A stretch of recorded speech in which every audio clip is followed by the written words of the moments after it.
created some cracks in the Okay, are y'all used to using torches? Yes? Yes? Okay. Never done it. No? Okay. This is acetylene. Okay. Acetylene gas, fuel gas, right? If you were to cut this tank in half, it's the only tank in the industry that has stuff in it other than acetylene. If you open this tank up, it's full of something that looks like concrete. It's a very porous material. It's limestone. Okay. What's in the limestone? Liquid acetone. So this tank has liquid acetone in it, okay? The reason for that is acetylene is a finicky gas, right? You can't pump it into an empty tank. In the industry, like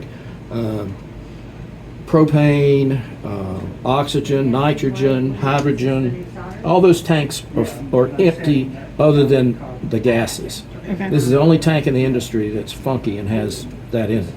So what happens is when you fill this up, the acetylene gas is absorbed into the liquid acetone. The liquid acetone is absorbed into this concretey looking material, which is very porous, and it all stabilizes. That's why, see that 15 on there? That's line pressure. Okay. So when you fill this tank up and you open it, it should have about 200 pounds of pressure. Okay, 200 pounds of pressure is considered low pressure in the welding industry or the gas industry. Most fuel gases are around that.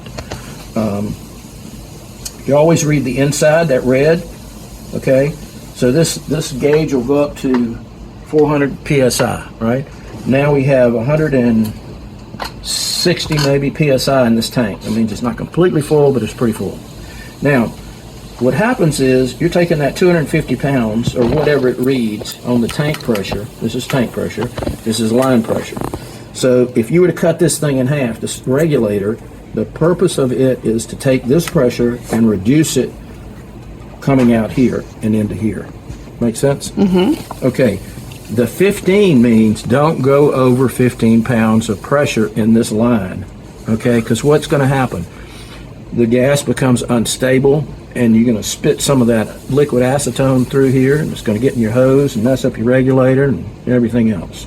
Plus, it's pretty scary. So I did that last class. Whoopsies. Yeah. And what happened was, when I was working with this, I didn't realize the tank was almost empty. All right? And I just didn't notice it. I was getting ready to do a piece that I wanted to finish real quick. Class was getting ready to get over. And all of a sudden, liquid acetone on flame started coming out of the end of the torch, and I'm going, what the hell? So anyway, it will happen if you're not careful. So when we tighten this down, if you can imagine one of those brass discs like in the scrap thing over there, but in a round circle, we're pushing against it, which is in here. And when we push against it, it allows the gas to escape behind it, and we can control how many pounds in the line. Yep. Now, the way this torch works, it has different tips, right? So when we open this up, Oh. all right? I don't want that. Sorry. So that's the acetylene. You're not When Smells like chicken. if you look at these little holes here, Yeah. this causes a venturi. So see these little rubber things here, these little rubber grommets, they seal this. So what happens is, when that gas that you just heard come through there Yeah. comes through up here, it pulls air in, right? Oh. Yeah. If I have a bigger tip, the holes are bigger, right? So they've mathematically figured this out. So every time you light this torch, it's a neutral flame. You can't mess it up, right? So as much as we try. So that's why this is a popular tank, because all metal heating torches, when you like are using propane, let's say, and oxygen, right? This is 3,500 degrees Fahrenheit. When you add oxygen to like acetylene, it goes from 3,600 degrees Fahrenheit to 6,500. So it gets hot really quick. So this is a good general purpose torch for silversmiths, right? Because it's simple. So that's a neutral flame. Now, if you close these off, you're going to have pure acetylene gas, which has a very high carbon content. So you look at the flame when I close these off. See that carbon? Yeah. Now, there are times when we actually use that. So when we're pouring metal into an ingot, what we do is we cover the ingot die with that carbon, and it keeps the metal from sticking to the steel. So it's like covering it with oil or something, right? So here we go. This is a pretty heavy ring, so I probably should go to a little bit. If you can look in that where it says torch tips. Yeah, give me something to the far right, not really big, but next to the biggest. A little less, next one less. Yeah. So see the difference here? Yeah. Yep. See the difference in the holes? Yep. More holes?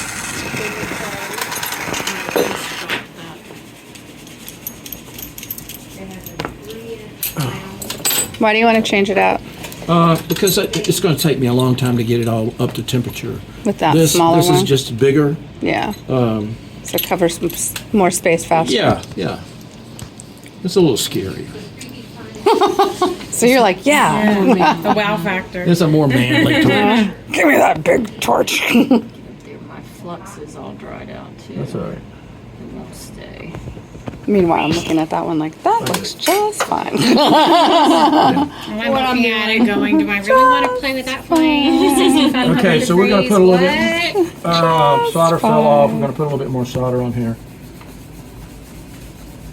What was I thinking? Do I really want to do this?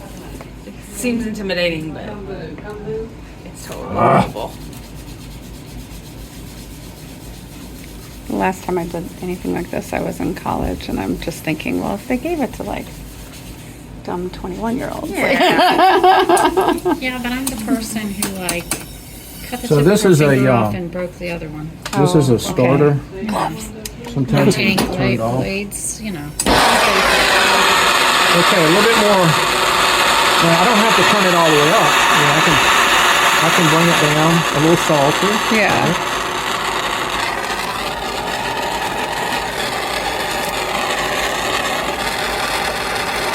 So the first thing that's going to happen is the moisture is going to go out of your flux. And what does that mean? It means those delicate placements of the solder were worthless because they're going to bubble out and move all over the place. So it's a good idea to get like a probe so you can come in here and slide that solder back up there. Now, when this goes to liquid, Yeah. that's 1,000 degrees. That's your annealing temperature. So what I'm doing is I'm trying to get this side and this side heated up at the same time. Same temperature. So I can come in up here a little bit. See how red it's getting down there? I don't want to get it too red, it'll be overheated. Now, so the solder flow, Yep. you weren't happy with it, you can kind of bring it back up a little bit, get it liquidous. Do you play around with it underneath because it can be hidden anyway? Or no? That's irrelevant. I can't see it under there. That's the only reason I'm not messing with it under there. Okay. Now, let's see. Did I?